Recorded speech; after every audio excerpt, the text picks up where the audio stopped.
They have finally done it. For the first time in over 1,000 days, Northwestern State has won a game, snapping a 20-game losing streak. I think that deserves a video to celebrate the crazy accomplishment.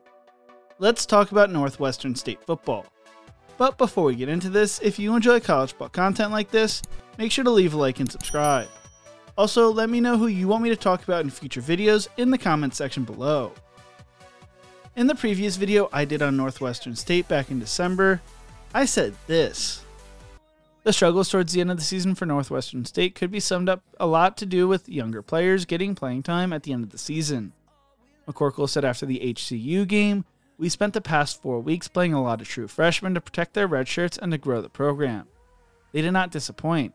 That's a pretty cool thing. Running back Jeremiah James is a special player, and he's another one who's just scratching the surface of his talent. Now, he has a good game experience and 4 years of football to go. He's a name people are going to hear for a while. He's locked into being at Northwestern State." Northwestern State has had some insane numbers this season that was pointed out to me on X. They had a point differential of negative 401 points, which I don't think I've ever seen before, meaning they lost every game by an average of 33.42 points per game. By the time they take the field next season, it will have been over 1,000 days since they won a game. They just lost star edge Chancellor Owens to the transfer portal as well, who was their highest graded defender via PFF with 26 quarterback pressures and 70 tackles. But McCorkle believes he could build a winner at Northwestern State. He knew this was the job for him when it came open telling Football Scoop. When I saw what happened in October shutting down the season, for some reason I kind of felt like we could help those kids, help this place. It's a real kind of call for me. I firmly believe coaching is not a job, it's a calling. If God calls on us and we are able to do for the right reasons, why would everybody in the country not want to coach at Northwestern State? The model is go to work one day at a time, teach kids to believe in themselves. Everybody's got a good scheme. We're trying to build a really good locker room. I'm not a guru, I'm a football coach. We're going to play good, fast, physical, and sound fundamental football. And it works. I think we got the third longest losing streak in the country without a winning year since 2008. At the same time, this program has also had won 12 conference championships through the years. Northwestern State football has not had a lot of good things surrounding it for years now, but with McCorkle as head coach, hope returns to the program, and hope is a powerful thing. That excitement at the end of last season extended into this season as those around the program felt a different air of excitement and anticipation. Northwestern State's Brad Wellborn wrote, "That excitement goes beyond the standard new season feeling. They're proud to be purple signs that populate the city, or it being the first season opening home game in 10 years for the Demons. It extends to the team itself. The players have bought into the vision of second-year head coach Blaine McCorkle and his staff and how they represent NSU. McCorkle also felt things were different, explaining, I think that the people that genuinely know our program like these kids. They're really good kids who are trying hard, working hard, and giving their all for NSU. I think people recognize that and respect it. They recognize the type of kids that we brought in socially, academically, the whole picture. You get to know them and study the program, they're easy to root for. Underdogs, yes, but they've got a little fight in them. They got a little grit, which we like. I really like the personalities this team's developing. They returned a ton of players from last year with a really young team that featured 50 redshirts and true freshmen and 22 sophomores. They returned senior center Caleb Beloit and senior defensive end Cam George, who represented the school at Southland Media Days. Beloit said at Media Days, Coach McCorkle said it all the time. The night and day difference. These guys are way more bought in. We do a lot more things outside the facility. We take care of each other. Even the new guys who just got here, we try to bring them in and show them our culture, show them that we're all about here. While George explained, the biggest thing is leading by example. You want to put yourself at the forefront because it's the right way to do things. The right way to carry yourself and overall just be a good player as well as a good person. McCorkle did all he could to turn this program around this offseason. He tried to rebuild the culture of a struggling program. Heading into the season, Northwestern State was chosen to finish 9th in the Southland preseason poll, done by the coaches and sports information directors.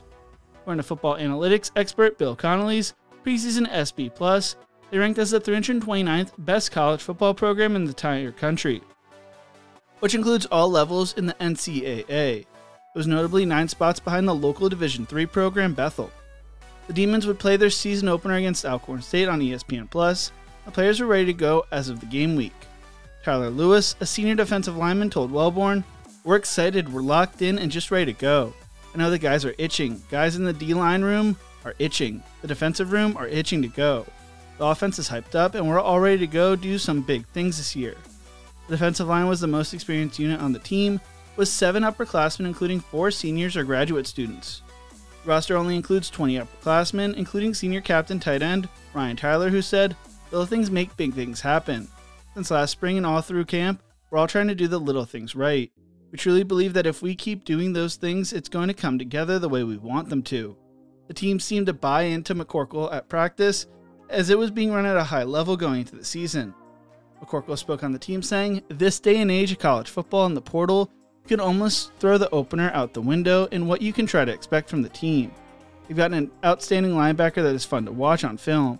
They brought in a running back from Chattanooga to add to another good running back. Look at the 2 deep, they are really big up front. So if you're studying the roster, you could see they have talent, they're athletic, and they're going to challenge us. They could say the same sort of unknowns about us too. Once we get into the game, things settle down. I think both teams will be able to adjust to the game and what each other are doing." Northwestern State would take on Alcorn State in the season opener, as I previously mentioned. The Braves returned 3 All-SWAC players from the 2024 roster, which was the second most in the conference, added 11 transfers, including 6 from the FBS level. Running back Jacorian Sewell, offensive lineman Ronald Brown, and linebackers Stamari and Edwards were all named to the first-team preseason All-SWAC team. Alcorn State was also chosen to finish first in the SWAC West Division, according to Hero Sports.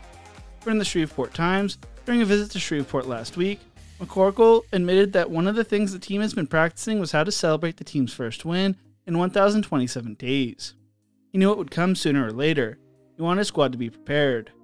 McCorkle told the Shreveport Times, "I don't think I've ever seen a team and a campus and a city as in need of a win as this football team, this university, and Natchitoches did. It allows everybody to take a sigh of relief and lets people know that this football program is okay. The city and this campus love so much is alive and well. We're going to be A-okay. A new day's coming." The last one had come on November 5th, 2022, and they beat Texas A&M Commerce on the road 41-14.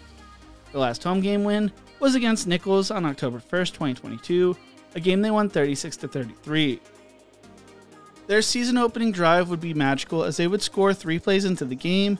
Mayon Hicks ran for 51 yards, and Ty Moore caught a 15-yard touchdown pass from Abram Johnston.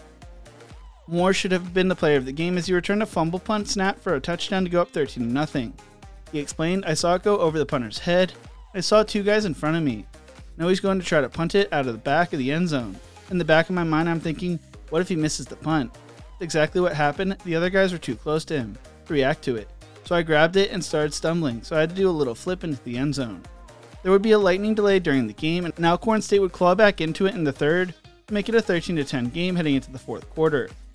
Northwestern State answered the 51-yard field goal with a 12-play, 68-yard drive that took 6:17 off the clock and finished with a 1-yard touchdown from fullback Ryan Tyler, who earlier in the week had been announced as a team captain. That would be all the Demons would need as they would win the game 20-10, snapping their 20-game losing streak and earning their first win since 2022. To truly understand how special this was, check out my video I did on the Demons back in December. The city and school have been through so much over the years. McCorkle told the Shreveport Times that if the Demons defeated Alcorn, he and his wife Gina might sit in the back porch swing in their backyard and watch the sun come up. We may sit there all night and take a deep breath, relax, and enjoy it. I do long to see those kids' faces celebrating a win in the locker room." After the game, he said, "Now it's 0. I told the guys in the locker room, when we woke up this morning, we had the longest losing streak in the country. Saturday night, when all the games are over, we'll have the longest winning streak than half the country. That's pretty cool to think about." Northwestern State has a brutal 2-game stretch, taking on Minnesota and Cincinnati in consecutive weeks, before traveling to Prairie View A&M. They do not return home until October 4th, when they host East Texas A&M. While it may be a few weeks before their next win, at least they have the monkey off their back and got to celebrate with their fans at home. What do you think? How do you feel about Northwestern State snapping their 20-game losing streak? Let me know in the comment section below. If you enjoyed this video, make sure to check out all my other videos YouTube thinks you will love right here. Thank you so much for watching, and as always, remember to embrace the grind.